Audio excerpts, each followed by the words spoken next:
বন্ধুরা, পেঁয়াজ রসুন দিয়ে মশলাটাকে দিয়ে আমি কষাচ্ছি। তারপরে দিলাম একটুখানি জিরার গুঁড়ো আর একটুখানি ধনের গুঁড়ো,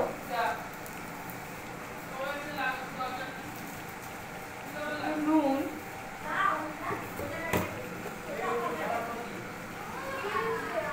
আর একটু হলুদ।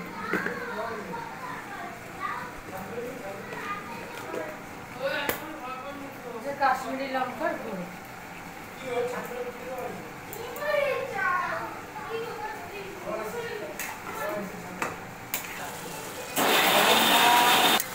বন্ধুরা, এবারে আমার মাংস অর্ধেকটা কষানো হয়ে গেছে। এবারে আমি দিয়ে দেব আলু।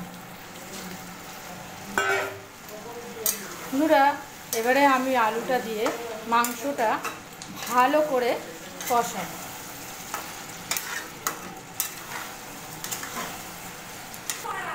বন্ধুরা, আমার মাংসটা একদম কষা হয়ে গেছে।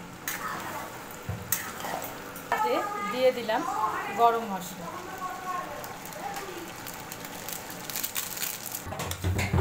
এখন আমি বন্ধুরা একটু জল ঢেলে দিয়েছিলাম যাতে আলুগুলো সিদ্ধ হয়েছে কিনা দেখা যায়। এই ঝোলটা ফুটে উঠলে আমরা নামিয়ে দেব।